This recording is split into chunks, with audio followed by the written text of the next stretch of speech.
আচ্ছা, কত টাকা অফার করেছো? 2,50,00,000। ও, ওর অ্যাকাউন্টও পাঠিয়ে দিয়েছে। লাস্ট মোমেন্টে এসে আবার বিক্রি করবে না তো? না, করবে না। ও আদনানকে বলবে যে খুনটা ও করেছে। আমরা ছবিও চেঞ্জ করে দিয়েছি, আর আদনান এটা কোনোভাবেই বুঝতে পারবে না। গুড।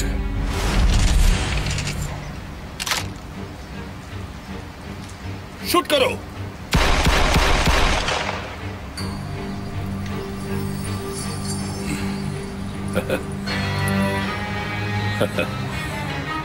একটাও লাগেনি। আমি আসলে খেলনায় শুট করি না, মানুষের প্রতি বেশি ইন্টারেস্টেড। জেনে ভালো লাগলো যে তোমার আমার ইন্টারেস্ট একই রকম। কি চাও? আমি চাই তুমি একজনের সঙ্গে কথা বলো। তোমার জীবন বাঁচানোর জন্য আমি এখন তোমার উপকার করবো সদরুদ্দিন। এর রিটার্ন আমি সময় মতো চেয়ে নেব। কি বলতে চাও?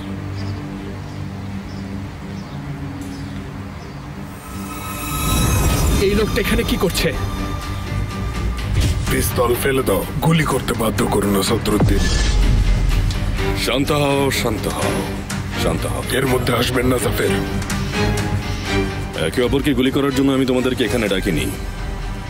আমি এখানে ডেকেছি শান্তির জন্য। তোমাদেরকে আমি ডেকেছি এখানে যাতে ভুল বুঝাবুঝিটা সংশোধন হয়ে যায়।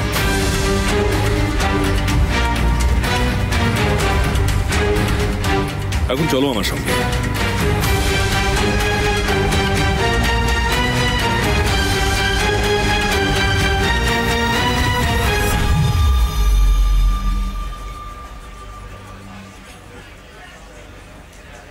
আমরা কি এভাবে এখানে বসে থাকবো নাকি? শোনো বাবা, কিছুক্ষণের জন্য তুমি ওই টেবিলে গিয়ে বসো, যাও।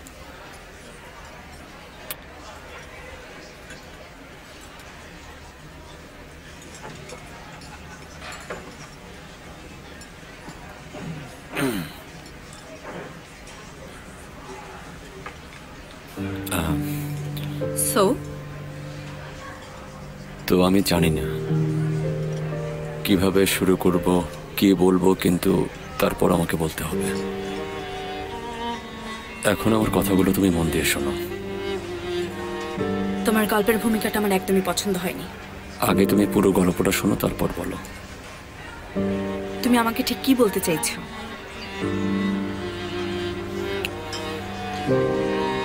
ওকে, আয়েশা, তোমার সাথে আমার অন্যরকম একটা পরিস্থিতিতে দেখা হয়েছিল। তারপর আমরা একে অপরকে পছন্দ করতে লাগলাম। আর তারপর যেটা ঘটলো, আমরা দুজনে পছন্দ করার চেয়েও বেশি কিছু ফিল করতে শুরু করলাম। আমার সাথে ভনিতা করা বন্ধ করে এবার কি আসল কথা বলবে মোস্তফা? তুমি কিন্তু এবার আমাকে বিরক্ত করা শুরু করেছো।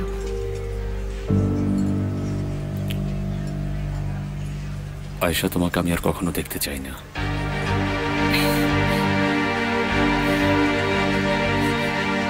কি বলছো তুমি? কেন দেখতে চাও না? চাই না আয়েশা, এটা আর আমি কন্টিনিউ করতে পারছি না। তুমি এসব কি বলছো বাবা? তুমি ওখানেই বসে থাকো, এর মধ্যে এসো না, বসো। সিনান তো ঠিকই বলেছে। কি বলছে এসব? আমার যা বলার আমি তোমাকে বলে দিয়েছি আয়েশা, এটা সম্ভব না।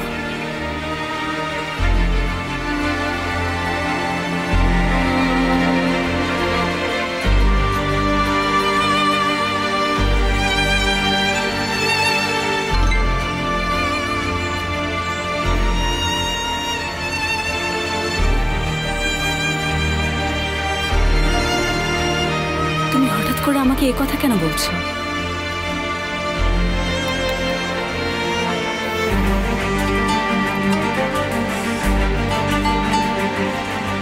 আয়েশা, আমি অনেক ভেবেছি, এই রিলেশনে কোনো ফিউচার নেই। ভয় পাচ্ছ? তুমি কি বাবাকে ভয় পাচ্ছ? হ্যাঁ, এটাও একটা প্রবলেম। তাতে কি? শুধু এটাই না, অন্য প্রবলেমও আছে। সেটা কি? প্রবলেমটা কি মুস্তফা? প্রবলেম তুমি না, প্রবলেম আমি।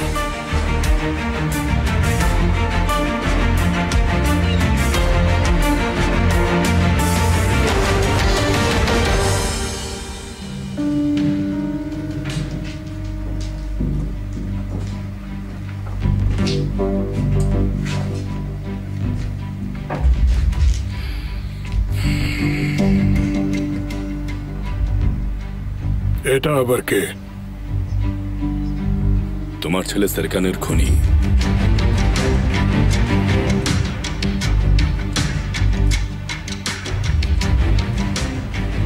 এটা আপনি কি বলছেন? দেখুন,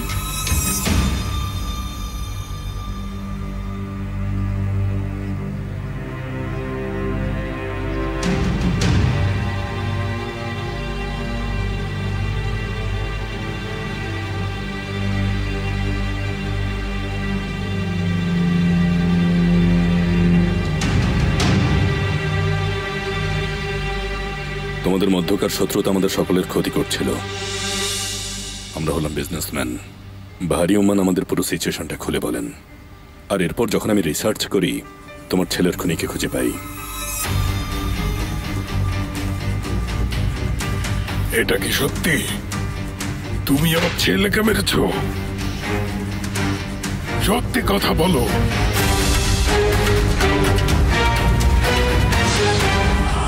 ও এখনো ইয়াং। ডক্টর বলেছিল ও আর মাত্র কয়েক মাস বাঁচবে। জাফর বেগ তো ও কি রাজি হবে? রাজি হয়েছে। 2টা বাচ্চা আছে, কোনো চাকরি বাকরি নেই। বলেছি যেহেতু মরেই যাবে, ফ্যামিলির জন্য কিছু একটা করো, সেটা যদি তুমি চাও আর কি। আচ্ছা, কত টাকা অফার করেছো? 2,50,00,000। ও, ওর অ্যাকাউন্টও পাঠিয়ে দিয়েছি। লাস্ট মোমেন্টে এসে আবার বিক্রি করবে না তো? না, করবে না। ও আদনানকে বলবে যে খুনটা ও করেছে। আমরা ছবিও চেঞ্জ করে দিয়েছি, আর আদনান এটা কোনোভাবেই বুঝতে পারবে না। গুড। কিন্তু আমি একটা কথা বলতে চাই নেস্তেদ। বলুন। তুমি কিন্তু মানুষকে মাপতে জানো। 2,50,00,000 টাকা একটা মানুষের জন্য এবং তার জীবনের জন্য বিগ অ্যামাউন্ট।